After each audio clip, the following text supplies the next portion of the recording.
할렐루야. 오늘은 12월 11일 목요일 아침입니다. 따뜻한 차 한 잔이 생각나는 계절입니다. 이 찻잔에는 차심이라고 하는 것이 있다고 하는데요. 차심이라고 하는 것은 도자기에 생긴 미세한 균열, 즉 갈라진 그 실금을 말합니다.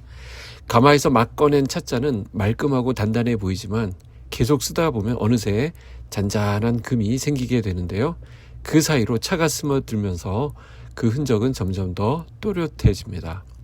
그런데 흥미로운 사실이 하나 있습니다. 이렇게 차심이 자리 잡은 찻잔은 오히려 더 단단하고요. 물을 부으면 부을수록 차의 향을 더 깊이 머금게 된다라는 것입니다. 어쩌면 우리의 이마와 눈가에 자리한 주름과도 같지 않나 싶습니다.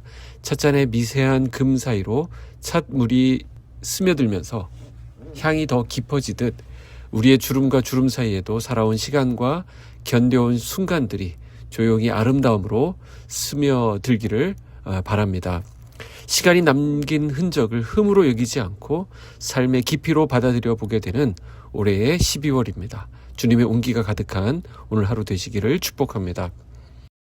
함께 나눌 말씀은 시편 140편 1절에서 13절까지의 말씀입니다. 여호와여, 악인에게서 나를 건지시며 포악한 자에게서 나를 보존하소서. 그들이 마음속으로 악을 꾀하고 싸우기 위하여 매일 모이오며 뱀같이 그 혀를 날카롭게 하니 그 입술 아래에는 독사의 독이 있나이다.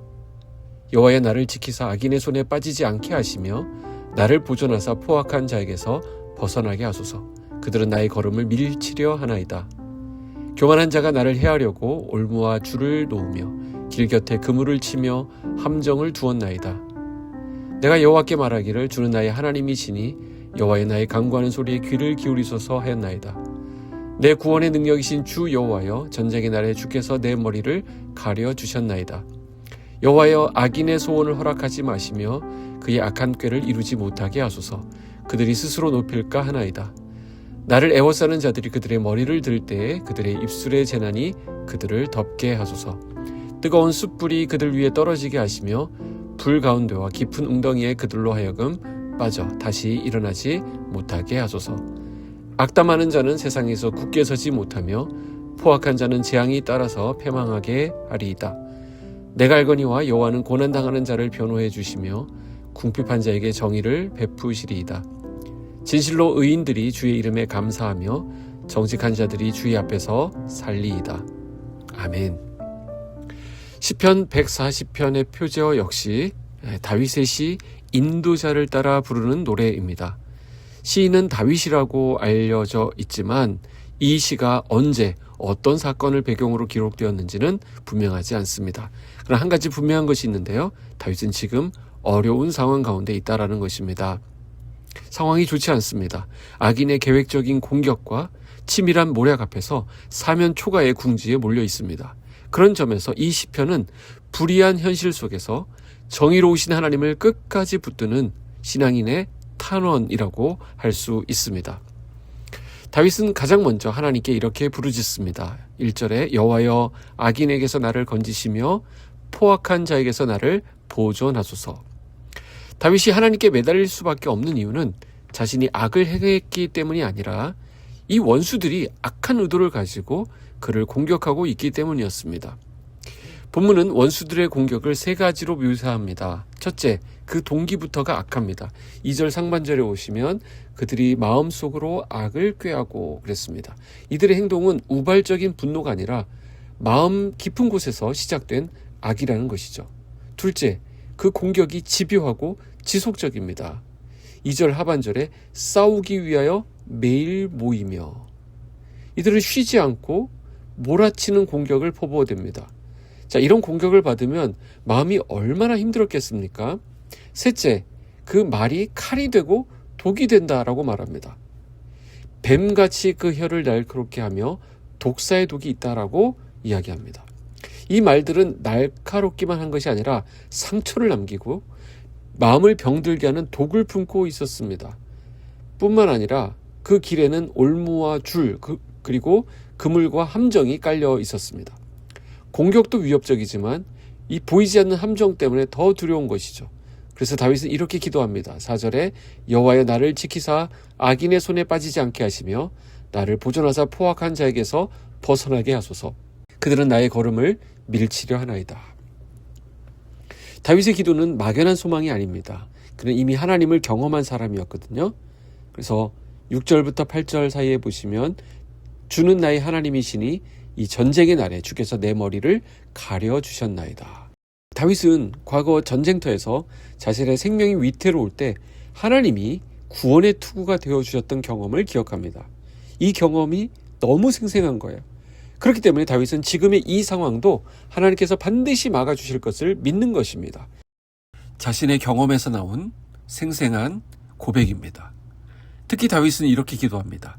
악인의 소원을 허락하지 마시며 그의 악한 꾀를 이루지 못하게 하소서. 행동 이전에 생각과 계획 단계에서부터 그 악을 막아달라는 기도입니다. 왜냐하면 악이 실현되는 것 그 자체가 그들을 더욱 교만하게 만들 것이기 때문입니다. 9절부터 마지막 13절에는 정의를 이루실 하나님에 대한 확신으로 가득 차 있습니다. 이제 이 시는 탄원에서 확신의 고백으로 넘어갑니다. 다윗은 이제 원수의 악이 그들 자신에게 되돌아가게 해달라고 기도합니다. 여러분, 에스더서에 나오는 하만 이야기를 아시죠? 하만이 모르드게를 달아 죽이기 위해서 세웠던 장대가 있었습니다. 그런데 나중에 어떻게 됩니까? 그 장대에 하만이 달렸습니다. 이처럼 악은 반드시 하나님의 심판을 받는 결과를 가져오게 된다라고 하는 믿음입니다. 그런 가운데 시편은 이렇게 마무리됩니다. 12절 보시면 내가 알거니와 여호와는 고난당하는 자를 변호해 주시며 궁핍한 자에게 정의를 베푸시리이다. 이제 다윗의 확신은 분명합니다. 하나님은 방관자가 아니라는 것이죠. 하나님은 변호자가 되신다는 것입니다. 약자의 편에 서서 정의를 세우시는 분이십니다. 오늘 이 시의 결론은 원수의 멸망이 아닙니다. 오늘 결론은 하나님과의 동행입니다. 원수 갚는 것은 하나님께 달려있는 일이고요. 우리는 오직 하나님만 바랄 뿐이라는 것입니다. 13절 보실까요? 진실로 의인들이 주의 이름에 감사하며 정직한 자들이 주의 앞에서 살리이다. 오늘 이 말씀 가운데 다윗이 노래하는 것이 무엇입니까? 하나님의 정의를 경험한 사람은 이제 하나님 앞에서 정직하게 살아가는 삶으로 나아가게 됨을 선포합니다. 이는 원수처럼 거짓과 모략으로 살아가지 않고 불의한 세상 속에서도 하나님의 정의를 붙들고 살아가겠다라고 하는 믿음의 결단을 하게 되는 것입니다. 하나님의 정의로우심을 경험한 사람은 오늘 하루를 정직하게 살기로 결단합니다. 사랑하는 성도 여러분, 우리 삶에도 때로 불의가 다가와서 손짓할 수 있습니다.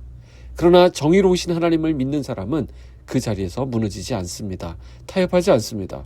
하나님은 반드시 고난당한 자를 변호하시고 정직한 자를 주의 앞에 서게 하시는 분이시기 때문입니다. 이 하나님을 신뢰하고 오늘 하루 정직한 길로 행할 것을 결단하는 주님의 귀한 자녀들 되시기를 주님의 이름으로 축복합니다. 기도하겠습니다. 하나님 아버지, 불의한 현실 속에서도 정의로우신 하나님을 바라보게 하시니 감사합니다. 우리의 삶을 향한 악한 말과 치밀한 계획들 앞에서 우리의 마음이 때로 흔들릴 때가 많았지만 전쟁의 때에 우리의 머리를 갈아주셨던 그 하나님께 오늘도 우리의 삶을 맡겨드립니다. 사랑의 주님, 악인의 소원이 아니라 하나님의 뜻이 이루어지게 하시고 불의한 계획들이 더 나아가지 못하도록 주여 막아 주시옵소서. 억울한 상황 가운데서도 거짓과 모략의 길로 나아가지 않게 하시고 원수 갚는 일을 하나님께 맡기며 오늘 하루 주의 앞에서 정직하게 살아가게 하여 주시옵소서. 예수님의 이름으로 기도하옵나이다. 아멘.